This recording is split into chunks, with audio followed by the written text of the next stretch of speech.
Welcome dear students. हम पढ़ रहे हैं केमिकल काइनेटिक्स और ये उसका सेकंड वीडियो है। फर्स्ट वीडियो में हमने पढ़ा था कि किसी भी केमिकल रिएक्शंस की जो रेट ऑफ रिएक्शंस है हम उसे टू टाइप से एक्सप्रेस कर सकते हैं।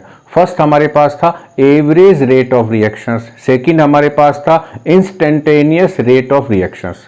दोनों कब निकालते हैं? जब हमारे पास कोई टाइम इंटरवल हो कि 0 मिनट से लेकर 10 मिनट के बीच इस केमिकल रिएक्शंस का रेट क्या था, तो हम एवरेज निकालते हैं।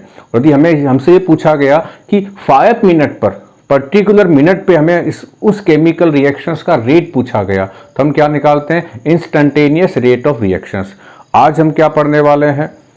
यदि हमारे पास कंसंट्रेशन वर्सेस टाइम के बीच ग्राफ हो या कर्व हो, किसका कंसंट्रेशन, चाहे रिएक्टेंट की कंसंट्रेशन चाहे प्रोडक्ट की कंसंट्रेशन का टाइम के साथ हमारे पास कर्व है, तो हम उस कर्व की हेल्प से आर एवीजी और आर आई एन एस का कैलकुलेशंस कैसे करेंगे।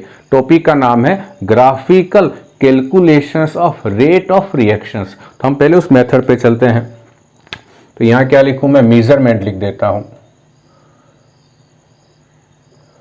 Measurement of R I N S and R A V G, इन दोनों का मेजरमेंट हम कैसे करेंगे और इसका मेजरमेंट कैसे करते हैं? कर्व की हेल्प से करते हैं। तो इसको कई बार कहा जाता है ग्राफिकल मेजरमेंट। अब आते हैं हम लोग कर्व कैसे होंगे। तो यहां लिखता हूं मैं कंसंट्रेशन। किसकी कंसंट्रेशन? किसी की भी हो सकती है। कंसंट्रेशन वर्सेस टाइम के बीच के रिलेशंस को पहले हम समझते हैं। कंसंट्रेशंस किस किस की हो सकती है? रिएक्टेंट की हो सकती है, प्रोडक्ट की हो सकती है। और हमें मालूम है कि जो जो रिएक्शंस होती जाएगी रिएक्टेंट की कंसंट्रेशंस कम होती जाएगी, क्योंकि रिएक्टेंट प्रोडक्ट में चेंज हो रहा है। और जो जो टाइम निकलेगा वैसे वैसे प्रोडक्ट की कंसंट्रेशंस बढ़ती जाएगी। तो इनमें सिंपल सा छोटा सा मैं यहाँ एक कर्व बनाता हूँ दोनों का। कैसा आएगा? ये हमारे पास है रिएक्टेंट का और ये हमारे पास है प्रोडक्ट का। यहाँ मैं कहीं समझाता हूँ। यहाँ लिखता हूँ कंसंट्रेशन ऑफ रिएक्टेंट और यहाँ लिखता हूँ कंसंट्रेशन ऑफ प्रोडक्ट, ऐसे लिख देता हूँ। और यहाँ टाइम है, यहाँ टाइम है। तो कंसंट्रेशन जो रिएक्टेंट की है जब टाइम 0 होगा तब मैक्सिमम कौन होगा? रिएक्टेंट, क्योंकि अभी वो रिएक्शन स्टार्ट ही नहीं हुई है तो प्रोडक्ट में चेंज होना शुरू नहीं हुआ है। तो अब जो जो टाइम निकलेगा वैसे वैसे रिएक्टेंट की कंसंट्रेशन डिक्रीज होती जाएगी। इस कर्व में देखो, यहाँ जो डिक्रीज हो रही है वो फास्ट हो रही है, यहाँ आते आते इसमें जो डिक्रीज जो हो रही है वो कम हो गई है। इसका मतलब यहाँ जो इसका रेट है वो फास्ट होता है, यहाँ इसका रेट स्लो हो जाता है। अब आते हैं प्रोडक्ट की कंसंट्रेशंस और टाइम के वर्सेस। जब टाइम 0 होगा तो रिएक्शंस हुई ही नहीं तो प्रोडक्ट बना ही नहीं। तो कितना होगा टाइम 0 पर प्रोडक्ट? टाइम 0 पर प्रोडक्ट भी 0 होगा। जो जो टाइम निकलेगा वैसे वैसे प्रोडक्ट की अमाउंट बढ़ती जाएगी और ये इस तरह से करवाएगा। यहाँ देखो, यहाँ ये शार्पली इंक्रीज हो रहा है क्योंकि यहाँ रिएक्शन फास्ट थी, रिएक्शंस का रेट, तो जल्दी जल्दी से रिएक्टेंट प्रोडक्ट में चेंज हो रहा था। तो ये हमारे पास किसके अकॉर्डिंग कर्व है? रिएक्टेंट के अकॉर्डिंग, ये है प्रोडक्ट के अकॉर्डिंग। और इन दोनों कर्व से हम क्या निकाल सकते हैं? आर आई एन एस और आर एवरेज।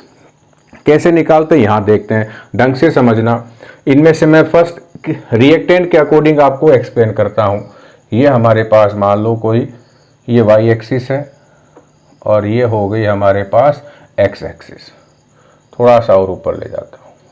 यहाँ कंसंट्रेशन 0 है, यहाँ टाइम 0 हो गया, यहाँ 5 मिनट्स, 10 मिनट्स, 15, 20, 25 और यहाँ थोड़ा सा आगे 30 मिनट्स। टाइम किस में है? हमारे पास मिनट में है। यहाँ क्या है? कंसंट्रेशन है। कंसंट्रेशन है, किसकी कंसंट्रेशन है? आर की लिख देता हूँ, रिएक्टेंट की। तो यहाँ क्या लिखूँ मैं? यहाँ 0.2, यहाँ 0.4, यहाँ 0.6, 0.8, 1.0 किस में है? मोल पर लीटर में है हमारे पास ये कंसंट्रेशन। और मान लेते हैं कि कंसंट्रेशन इनिशियली 1 थी, उसके बाद ऐसे डिक्रीज हुई, ऐसे हुई और ये कर्व आया हमारे पास। ये कर्व लगातार नीचे ही जाएगा। ऐसे जाएगा। अब हमारे पास क्या आया, हम पहले किसका मेजरमेंट करेंगे, RAVG का, एवरेज रेट ऑफ रिएक्शंस का। ये कर्व है, ध्यान से समझना। और हमारे पास क्वेश्चंस क्या आया इस ग्राफ के अकॉर्डिंग कि 0 से 20 मिनट के बीच, 0 से 20, ये क्या हो गया हमारे पास, ये टाइम इंटरवल हो गया है। 0 से 20 मिनट के बीच रिएक्शंस का एवरेज रेट ऑफ रिएक्शंस क्या होगा।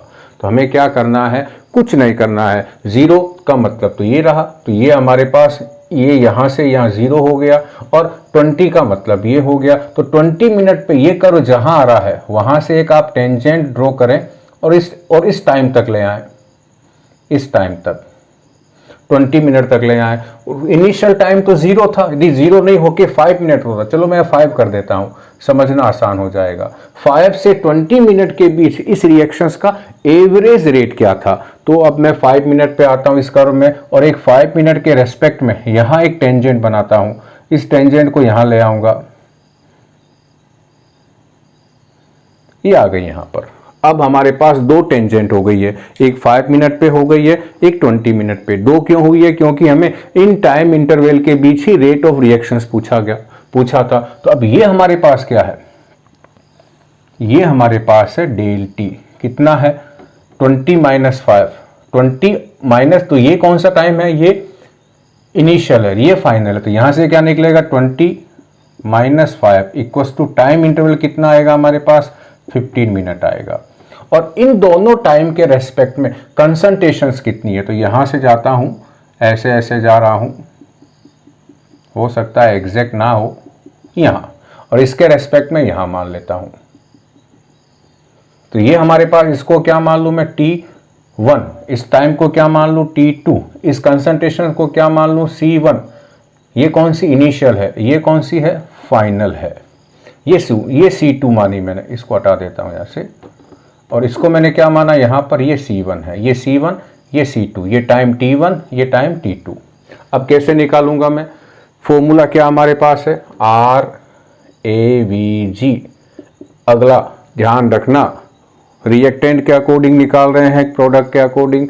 सर कैसे पता चलेगा, इस कर्व को चेक करो, कर्व ऊपर से नीचे आ रहा है, इसका मतलब रिएक्टेंट की कंसंट्रेशंस का कर्व है, क्योंकि वो डिक्रीज हो रही है। तो यहाँ क्या लगा दें हम, नेगेटिव लगा दें, फॉर्मूले में आता है।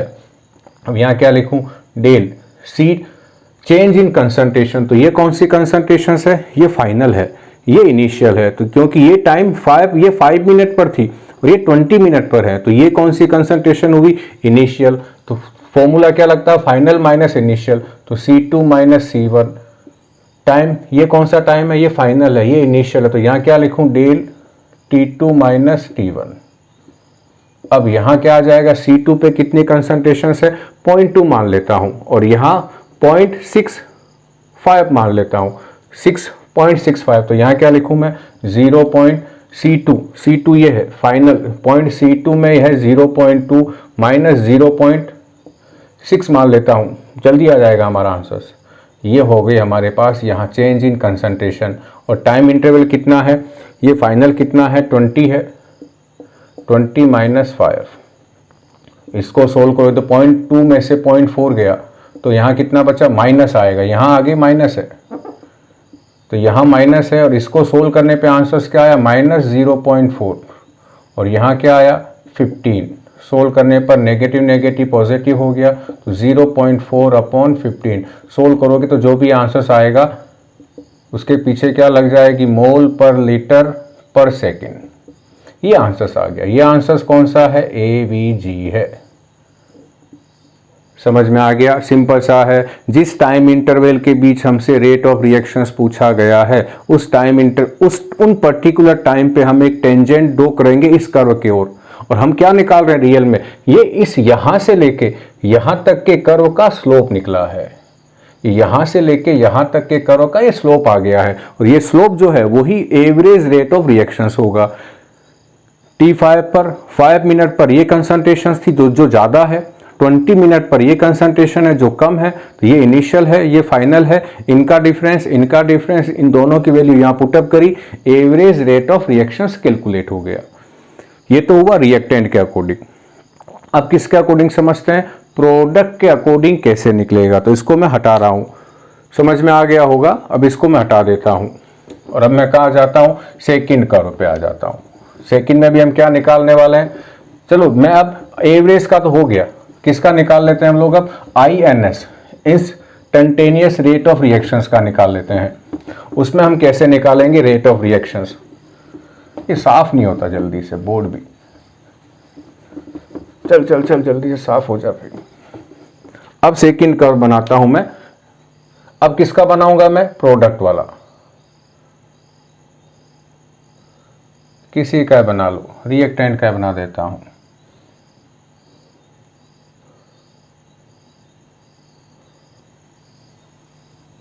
यहां क्या लिखूं, रिएक्टेंट, कंसंट्रेशन ऑफ रिएक्टेंट। यहां क्या लिखें, टाइम। टाइम किस में लिया है हम लोगों ने, मिनट में। किस में, अब क्या निकाल रहा हूं, RINS।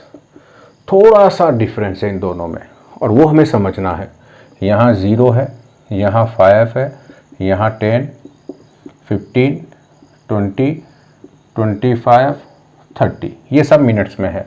यहाँ 0.2, 0.4, 0.6, 0.8, 1.0, 1.2, 1.4, इसी तरह से ऊपर ये कंसंट्रेशंस वाली जा रही सारी। अब आते हैं क्वेश्चंस, क्या आया, calculate the rate at 15 minute. अब हमारे पास क्या आ गया कि 15 मिनट पर इस केमिकल रिएक्शंस का रेट क्या है। अब हमारे पास क्या है, एक पर्टिकुलर इंस्टेंट ऑफ टाइम आया और वो टाइम कौन सा है, 15 मिनट है। वहां क्या आया था, हमें एक रेंज दी गई थी कि 5 से 20 के बीच, यहां है 15 मिनट्स पर। सिंपल सा वही मेथड अप्लाई करेंगे, 15 मिनट के रेस्पेक्ट में हम यहां एक टेंजेंट ड्रॉ करेंगे। अब थोड़ा सा दिमाग लगाना, INS में क्या काम करना है। ये जो टेंजेंट इस कर्व के यहां टच हो रही है, तो इस जहां ये टच हो रही है इससे इधर और इधर दोनों तरफ इक्वल डिस्टेंस की एक लाइन ड्रॉ करेंगे। ध्यान क्या रखना है, उस लाइन का जो डिस्टेंस है वो दोनों तरफ सेम होनी चाहिए। मान लो मैं यहां पर यहां तक लेके आऊंगा लाइन को और यहां फिर मैं यहां तक लेके आऊंगा, तो ये लाइन कैसे आएगी, ऐसे आएगी, ये यहां टच करेगी इसको, ये लाइन यहां तक ले आया। ध्यान क्या रखना है, इस पॉइंट पर इधर और इधर इसकी डिस्टेंस सेम होनी चाहिए। अब ये जो लाइन है यहां पर इस टाइम पे आके मैच हो रही है इस टाइम पे, और ये लाइन कहाँ आ रही है, इस टेम्परेचर पे मैच हो रही है। तो ये एक छोटा सा क्या बना दिया हमने, एक ट्राइंगल बना दिया। अब ये थोड़ा सा गड़बड़ क्या हो गया, लाइन नीचे ले आया मैं, ये हो गया। वापिस आते हैं, ये लाइन थोड़ी ऐसे लग रही है क्योंकि ये एग्जैक्ट पैरामीटर नहीं है। क्या करना है, जिस पर्टिकुलर टाइम पर आपको रेट ऑफ रिएक्शंस के कैलकुलेशंस का कहा गया है उस टाइम के रेस्पेक्ट में एक टेंजेंट ड्रॉ करें इस कर्व तक। अब इस टेंजेंट से दोनों तरफ इक्वल डिस्टेंस की लाइन बनाएं और इन इक्वल डिस्टेंस की लाइन को इस तरह से जोड़ के एक ट्राइंगल बना दें। आपका काम खत्म हो गया है, बस इतना ही करना है। फॉर्मूला क्या है, RINS। क्या है इसमें, ये भी किसका कर्व है, ये भी रिएक्टेंट का कर्व है। तो यहाँ क्या आ जाएगा, negative change in concentrations of reactant और टाइम इंटरवल। अब यहाँ ध्यान रखना, यहाँ डेल की जगह D आएगा और यहाँ भी D आएगा। थोड़ी सी एक और चीज ध्यान रखना, अब यहां जो टाइम, हम तो इस पर्टिकुलर मोमेंट निकाल रहे हैं रेट तो, लेकिन ये टाइम इंटरवल ही आएगा। यहां पर जो आएगा ये टाइम इंटरवल ही आएगा। तो यहां 10 है, तो यहां 20 है, तो यहां क्या लिखूं मैं, T2 माइनस T1 और यहां C2 माइनस C1। अब इसके रेस्पेक्ट में आओ, ये इनकी क्या आ जाएगी, कंसंट्रेशन। इनिशियल कौन सी है, ये वाली है, तो ये इनिशियल होगी, ये होगी हमारे पास C1, ये कौन सी होगी, C2। ये टाइम कौन सा होगा, 10 मिनट, तो ये इनिशियल होगा T1 और ये फाइनल होगा T2। तो अब C2 माइनस C1 निकालेंगे, इनिशियल फाइनल, इनिशियल फाइनल, तो क्या निकलेगा यहाँ पर C2 माइनस C1 से, तो C2 माइनस C1 0.4 और यह कितना मान लूँ 0.9 है। तो कैसे निकालेंगे, C2 कितना है 0.4 माइनस C1 कितना है 0.9, इन दोनों का डिफरेंस आएगा। फिर एक और गलती हो गई, यहाँ नेगेटिव आएगा 0.4 माइनस 0.9, यहाँ D है, यहाँ क्या आएगा D, कौन कौन है हमारे पास यहाँ पर 20 माइनस 10। अब यहाँ से हम क्या निकालें, तो 0.4 में से 0.09 गए तो माइनस 0.5, आगे यहाँ माइनस है तो क्या हो जाएगा पॉजिटिव 0.5 डिवाइडेड बाय 10, यहाँ आ जाएगा 10। तो आंसर क्या है 0.05 मोल पर लीटर पर सेकेंड। ये क्या आ गया है RINS आ गया है। दोनों में बेसिक डिफरेंस क्या है कि यहाँ हमें एक पर्टिकुलर स्टैंड पर एक टेंजेंट ड्रॉ करनी है, वो टेंजेंट यहाँ टच करेगी इस कर्व के दोनों तरफ इक्वल डिस्टेंस तक आप लाइन बनाएंगे। हो सकता है कि यदि मैं लाइन इसमें यहाँ तक बनाऊं तो इसमें भी लाइन यहाँ तक आएगी, तो इसके रेस्पेक्ट में फिर आपके क्या निकल जाएगा, आपके रेट ऑफ रिएक्शन। फिर अब टाइम ही आ जाएगा, तो अब यहाँ दी ये टाइम आएगा तो ये लाइन ऐसे आएगी, यहाँ पर ये ऐसे बनेगा ट्राइंगल। फिर दी ऐसे ट्राइंगल बनेगा तो इसके और इसके रेस्पेक्ट में क्या आएगी, कंसंट्रेशन आएगी। फिर ध्यान रखना है इस टेंजेंट के दोनों तरफ की जो लाइन है उसकी डिस्टेंस इक्वल होनी चाहिए। और यहाँ से क्या निकल जाएगा आपके RINS, instantaneous rate of reactions निकल जाएगी। उम्मीद करता हूँ आपको ये कर्व दोनों समझ में आ गए होंगे। हमारी एक NCERT में एक और कर्व है, उसको भी हम जल्दी से समझ लेते हैं, और वो प्रोडक्ट के अकॉर्डिंग है। हम प्रोडक्ट के अकॉर्डिंग कैसे निकालें, बाकी सब मैं यही रहने देता हूं, इनको चेंज नहीं करता हूं। और ये लाइन ऐसे आएगी, ये ऐसे होगी, और यही हम पैरामीटर मान लेते हैं, हम इनमें कोई चेंजेस नहीं करते हैं। यहाँ थोड़ा कर्व ऊपर चला गया 1.8, 6, 1.8 और यहाँ 2.0। क्वेश्चन आया कि 20 मिनट पर RINS निकालेंगे, RINS प्रोडक्ट के बेसिस पर कि 20 मिनट पर इस केमिकल रिएक्शंस का इंस्टेंटेनियस रेट ऑफ रिएक्शंस क्या होगा। तो हम इस 20 मिनट के रेस्पेक्ट में हम जाएंगे, ये टेंजेंट बनाएंगे। ये थोड़ा सा ना ये एस मान लो सीधी है, ये है, और यहाँ ये लाइन टच हो रही है इस कर्व के, तो इस कर्व के दोनों तरफ इक्वल डिस्टेंस की एक लाइन बनाएंगे, दोनों तरफ इक्वल डिस्टेंस की। तो ये यहाँ से ले लेता हूँ, ये यहाँ तक ले लेता हूँ, ये ऐसे जाएगी। ध्यान क्या रखना है, ये लाइन यहाँ टच होनी चाहिए, उसके बाद ये लाइन ऐसे चली जाएगी, और इसके रेस्पेक्ट में मैं एक ट्रायंगल बना दूंगा। अब यहाँ पर ऐसे, ये ऐसे ट्रायंगल बनेगा। अब थोड़ा सा ट्रायंगल गड़बड़ हो गया है, तो यहीं से स्टार्ट करते हैं हम लोग, ऐसे उल्टा चलते हैं। ओ हो, ये ऐसे चल रहे हैं भाई हम लोग। ये मान लो ऐसे, ये ट्रायंगल बन गया हमारे पास। अब इसके रेस्पेक्ट में क्या निकल जाएगी, यहाँ और यहाँ के बीच ये आ जाएगा हमारे पास कंस्टेंट। इनिशियल कौन सी होगी, जब टाइम कम है तो वो इनिशियल, तो ये C1, ये कौन सी हो जाएगी C2। टाइम कम कौन सा हमारे पास है, यहाँ 15 तक आए, यहाँ 25 तक आए, तो ये हमारे पास क्या हो जाएगा T1, ये क्या हो जाएगा T2। अब मैं निकालूँ इसमें क्या RINS, सिंपल सा फॉर्मूला है। यहाँ क्या लिखें, अब पॉजिटिव की जरूरत, नेगेटिव नहीं लगाना है। D कितना है, क्या लिखूँ यहाँ C2 माइनस C1, और यहाँ D T2 minus T2 minus T1। तो क्या हो जाएगा यहाँ पर, C2 कितना है, ये रहा C2 1.8, D 1.8 माइनस C1 कितना है 1.5, T2 कितना है 20 है, T1 कितना है 15 है। सोल्व करोगे तो क्या होगा, 1.8 में से 1.5 गया तो 0.3, और यहाँ क्या आ जाएगा 5। तो आंसर्स कितना आ जाएगा हमारे पास 6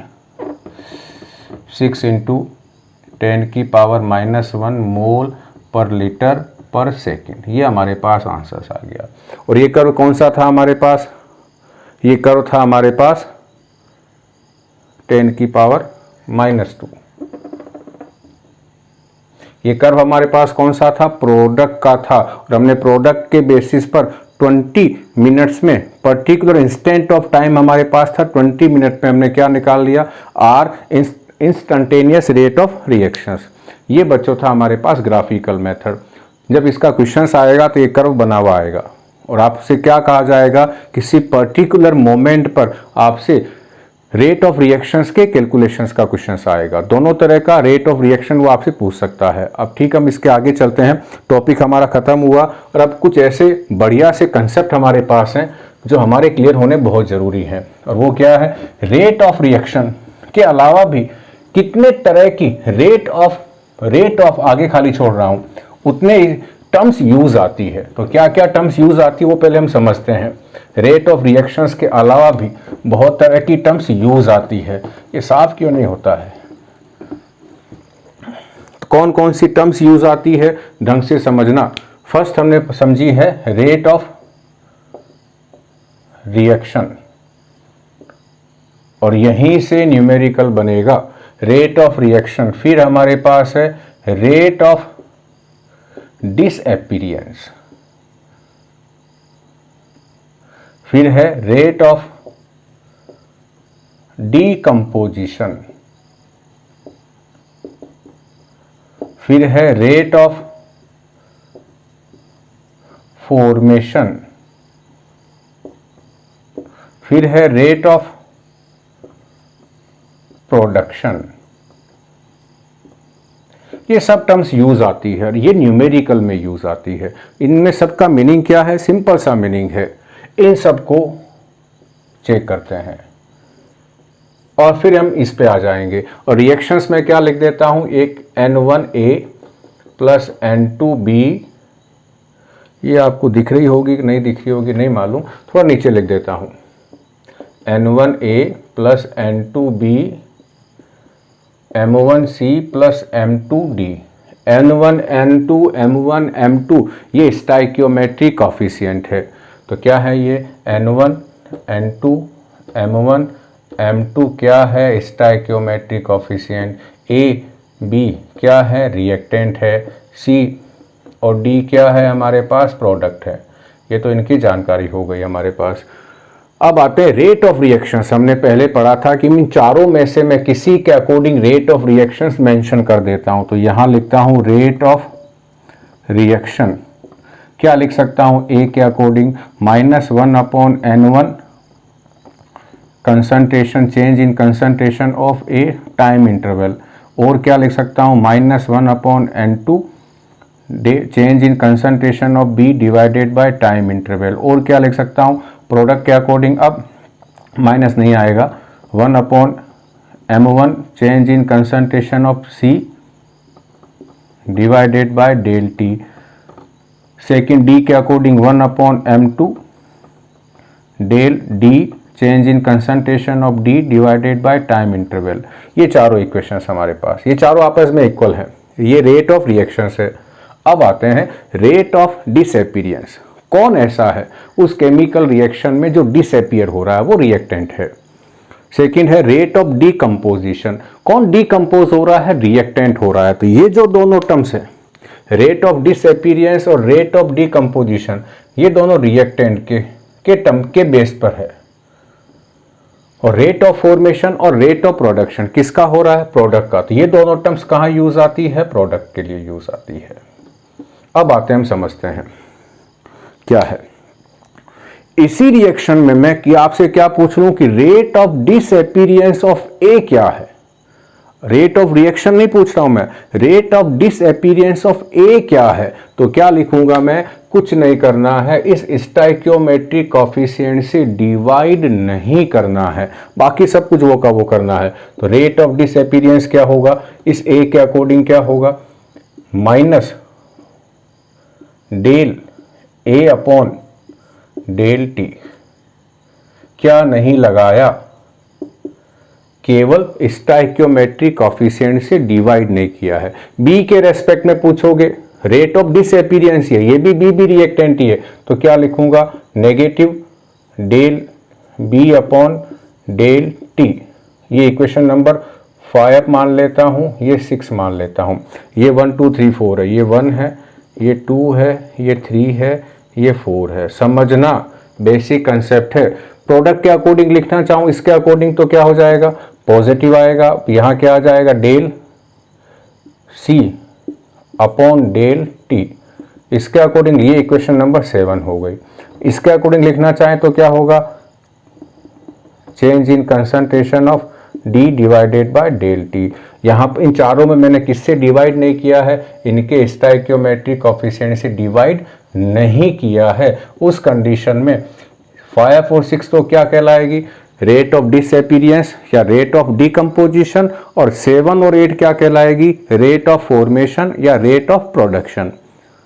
यदि किसी रेट ऑफ रिएक्शंस की इक्वेशंस को हम स्टोइकियोमेट्रिक कोएफिशिएंट से डिवाइड नहीं करते हैं तो वो उसके नाम बदल जाते हैं। वो रेट ऑफ रिएक्शंस नहीं होके rate of disappearance, rate of decomposition, rate of formation, rate of production, या एक और नाम यूज आती है rate of appearance. Rate of appearance ये भी किसके लिए यूज आएगा, प्रोडक्ट के लिए यूज आएगा। ध्यान रखना। अब मैं एक एग्जांपल लेता हूं, PCl5, PCl3 और Cl2। इसमें चेक करें, इसके रेट ऑफ रिएक्शंस का जो फॉर्मूला होगा, इसके रेट ऑफ रिएक्शंस का जो फॉर्मूला है वो ही फॉर्मूला रेट ऑफ डिसअपीयरेंस का होगा। ऐसा कब होगा, यदि किसी केमिकल रिएक्शंस में सभी के स्टोइकियोमेट्रिक कोएफिशिएंट सेम है। उस कंडीशन में यहां क्या हो जाएगा, रेट ऑफ रिएक्शंस का फॉर्मूला रेट ऑफ डिसअपीयरेंस के इक्वल हो जाएगा। अब यहां सबका 1 1 है तो यहां ये कंसेप्ट अप्लाई हो जाएगा, क्योंकि यहां मैं 1 से डिवाइड करूंगा तो कोई फर्क नहीं पड़ेगा, यहां भी मैं 1 से डिवाइड ही कर रहा हूं तो कोई फर्क नहीं पड़ेगा। उन दोनों कंडीशन में सेम हो जाएंगे। यदि किसी केमिकल रिएक्शंस के स्टोइकियोमेट्रिक कोएफिशिएंट इक्वल है, सेम आ रहे हैं, उस कंडीशन में रेट ऑफ रिएक्शंस और ये सारे टर्म्स सेम हो जाती है। लेकिन यदि इनके स्टोइकियोमेट्रिक कोएफिशिएंट सेम नहीं है, उस कंडीशन में ये टर्म्स अलग अलग हो जाती है। कैसे, जैसे मैं हाइड्रोजन का एग्जांपल लेके लिखता हूं, RAVG, फॉर्मूला क्या होगा, -1/3 del change in concentration of H2 divided by del T. और यहाँ क्या लिखूं, DIS का मतलब रेट ऑफ डिसअपीयरेंस। फॉर्मूला क्या हो जाएगा, -del H2 upon del T. ये दोनों फॉर्मूले अलग अलग हैं। ये एवरेज रेट ऑफ रिएक्शंस का है और ये डिसअपीयरेंस का, और यहाँ दोनों की वैल्यू अलग अलग होगी।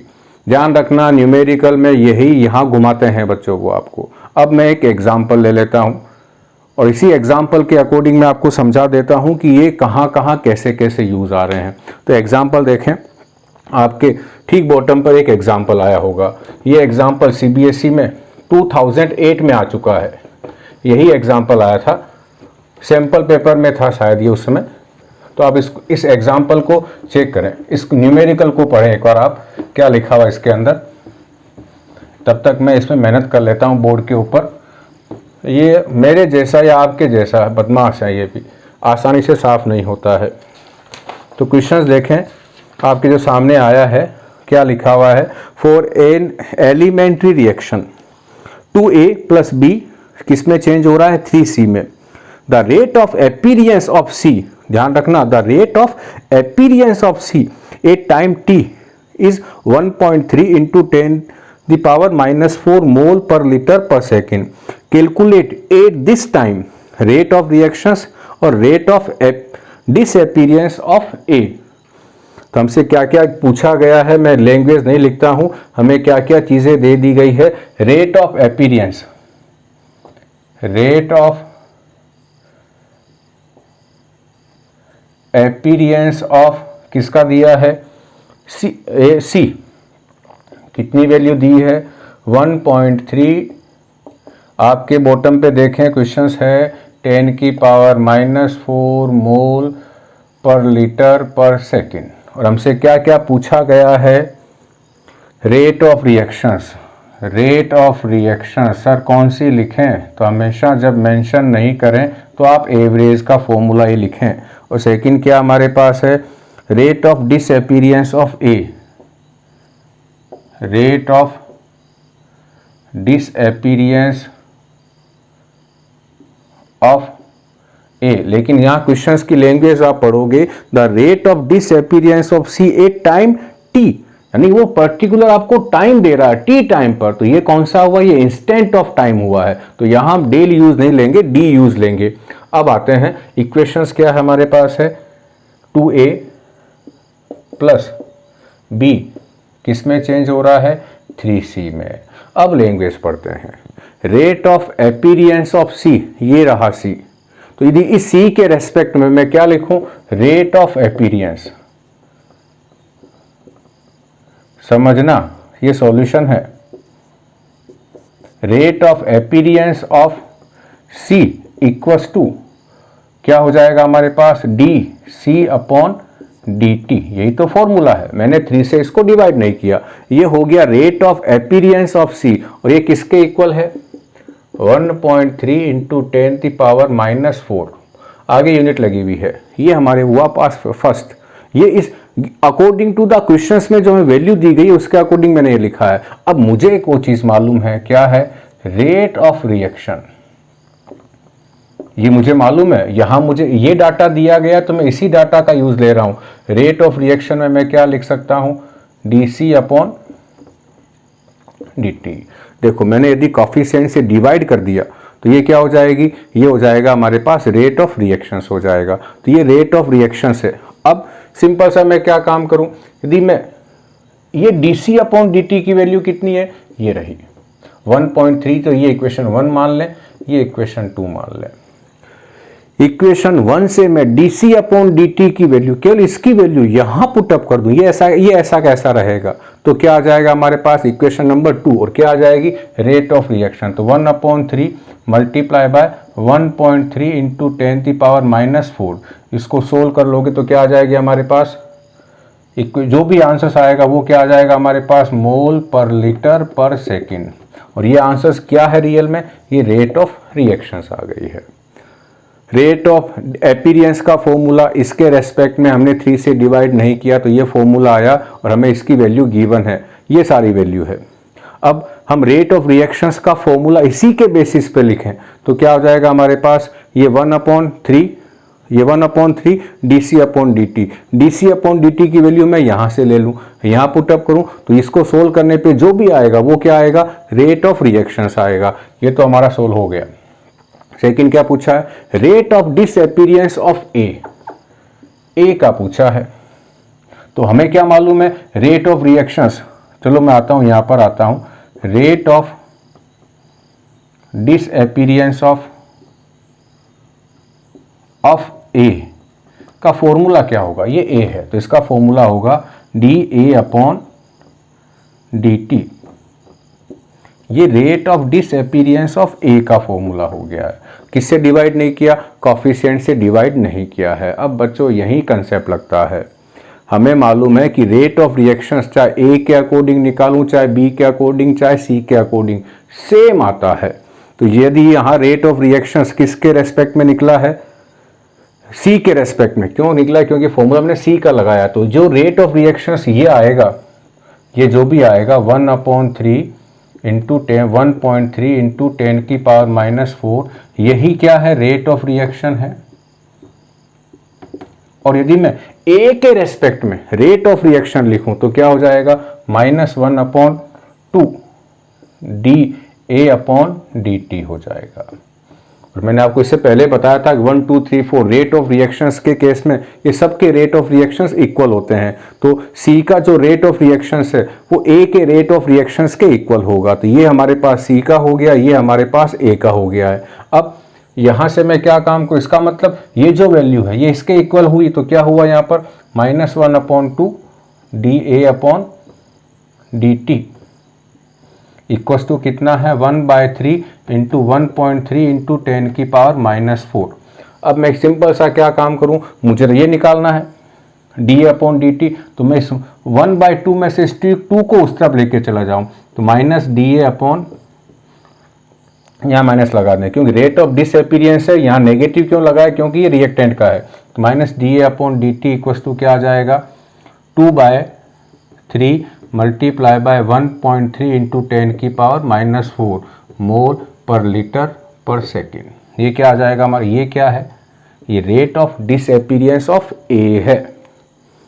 समझ में आया। एक बार हल्का सा रिवीजन करते हैं, बड़ा काम का क्वेश्चन है, CBSE 2000 का है। रेट ऑफ अपीयरेंस हमें दे दी गई है, सी की दी है। हमसे क्या पूछा, रेट ऑफ रिएक्शंस पूछी है और रेट ऑफ डिसअपीयरेंस ऑफ ए पूछा है।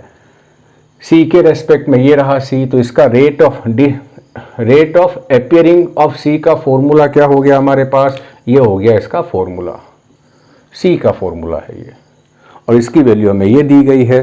तो मैं इस डी, ये तो हो गया इसके अकॉर्डिंग। अब हमें क्या मालूम है, रेट ऑफ रिएक्शंस जब मैं सी के रेस्पेक्ट में लिखूंगा तो 1/3 dc/dt लिखूंगा। dc/dt की वैल्यू ये रही, यहाँ पुटअप कर दी, तो dc/dt की वैल्यू यहाँ जो ही पुटअप करी तो हमारे पास क्या आ जाएगा, रेट ऑफ रिएक्शंस आ गया। और हमें क्या मालूम है कि रेट ऑफ रिएक्शन इन तीनों का सेम होता है, तो जो सी का रेट ऑफ रिएक्शंस है वही ए का रेट ऑफ रिएक्शंस होगा। तो सी के लिए ये फॉर्मूला आया।